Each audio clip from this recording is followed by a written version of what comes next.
আসসালামু আলাইকুম দর্শক, আমার দেশের আন্তর্জাতিক প্রতিবেদনে আপনাদের সবাইকে স্বাগতম। অস্ত্রের মুখে কামাল আদওয়ান হাসপাতালের লোকদের বের করে দেওয়া হয়। আপনারা চিত্রটি দেখতেই পাচ্ছেন। গাজায় ইসরায়েলি বাহিনীর বর্বরতা, সর্বশেষ হাসপাতালটিও ধ্বংস। হাসপাতালের পরিচালক গ্রেফতার, বিশ্ব স্বাস্থ্য সংস্থার নিন্দা। দর্শক, চলুন পড়ে আসি আন্তর্জাতিক ডেস্ক থেকে আমার দেশের আজকের প্রতিবেদন। অবরুদ্ধ ফিলিস্তিনি ভূখণ্ড গাজার উত্তরাঞ্চলের একমাত্র চালু হাসপাতালটিও ধ্বংস করে দিয়েছে ইসরায়েলি সামরিক বাহিনী।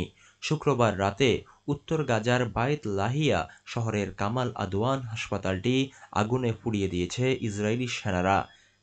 এর আগে হাসপাতালটিতে অবস্থানরত চিকিৎসক ও রোগীসহ সবাইকে জোর করে বের করে দেওয়া হয়।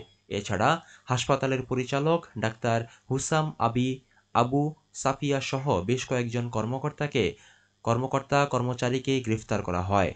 মেডিকেল সূত্র জানায়, আগুনে হাসপাতালটির ৫ কর্মী নিহত হয়েছেন। হামলার সময় হাসপাতালটিতে ৭৫ রোগী ও ১৮০ হাসপাতাল কর্মীসহ প্রায় ৩৫০ জন অবস্থান করেছিলেন। ইসরায়েলি বাহিনীর পক্ষ থেকে এর আগে জানানো হয়, ফিলিস্তিনি স্বাধীনতাকামী সংগঠন হামাসের যোদ্ধারা হাসপাতালটি ব্যবহার করে সামরিক তৎপরতা চালাচ্ছে, যার কারণে হাসপাতালে অভিযান চালিয়েছে তারা। তবে হামাস ইসরায়েলি বাহিনীর এই দাবি প্রত্যাখ্যান করেছে।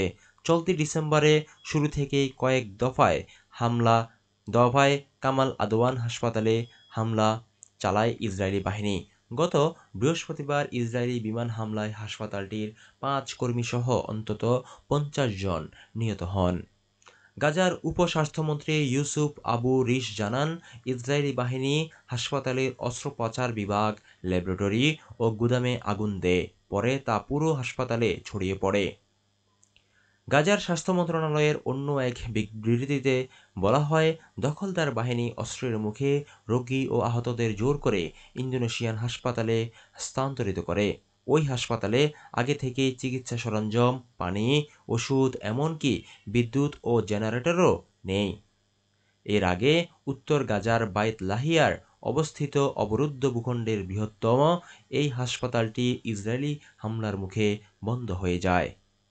কামাল আদওয়ান হাসপাতালে ইসরায়েলি এই হামলাকে যুদ্ধাপরাধ হিসেবে নিন্দা জানিয়েছে হামাস। শুক্রবার এক বিবৃতিতে ফিলিস্তিনি স্বাধীনতাকামী সংগঠন বলে, কামাল আদওয়ানের ঘটনার মধ্যে দিয়ে ফিলিস্তিনের জনগণের প্রতি ইসরায়েলের অপরাধের তালিকা আরও একটি অপরাধ যুক্ত হল। এদিকে বিশ্ব স্বাস্থ্য সংস্থা WHO কামাল আদওয়ান হাসপাতালে হামলার ঘটনার নিন্দা জানিয়ে বলেছে, হাসপাতালে এই আঘাতের মাধ্যমে হাজার হাজার ফিলিস্তিনিদের জন্য মৃত্যুদণ্ড ঘোষণা করা হয়েছে। শুক্রবার সামাজিক যোগাযোগ মাধ্যম এক্সে প্রকাশিত বিবৃতিতে WHO বলে, অবশ্যই এই ভয়াবহতার শেষ হওয়া এবং স্বাস্থ্যসেবাকে অবশ্যই নিরাপত্তার মধ্যে রাখা উচিত। ফিলিস্তিনে জাতিসংঘের মানবাধিকার বিষয়ক বিশেষ দূত ফ্রান্সিস্কা আলবানেজ বলেছেন, গণহত্যার ইতিহাসের অন্যতম অন্ধকার অধ্যায় রচনা করেছে ইসরায়েল। সামাজিক যোগাযোগ মাধ্যম এক্সে শনিবার এক পোস্টে তিনি বলেন, পাশ্চাত্যের তৈরি কালিতে গণহত্যার ইতিহাসের অন্যতম কালো অধ্যায় রচনা করেছে ইসরায়েল। এর আগেও হামাসের তৎপরতা চালানোর অভিযোগে গাজার বিভিন্ন হাসপাতাল ইসরায়েলি বাহিনী হামলা চালিয়ে বন্ধ করে দেয়, যদিও এ নিয়ে কখনোই কোনো প্রমাণ সরবরাহ করেনি ইসরায়েল। চলতি বছরের এপ্রিলে উত্তর গাজার আল শিফা হাসপাতালেও একই কায়দায় হামলা চালিয়ে ধ্বংস করে ইসরায়েলি বাহিনী। এদিকে রাতভর ইসরায়েলি হামলায় গাজার বিভিন্ন স্থানে অন্তত ২৫ জন নিহত হয়েছেন। শুক্রবার রাতে গাজা শহরের রিমাল মহল্লায় এক ভবনে ইসরায়েলি বিমান হামলায় ২ জন নিহত হন। এছাড়া গাজা শহরের দক্ষিণে সাবরায় বিমান হামলায় আরও একজন ব্যক্তি নিহত হন।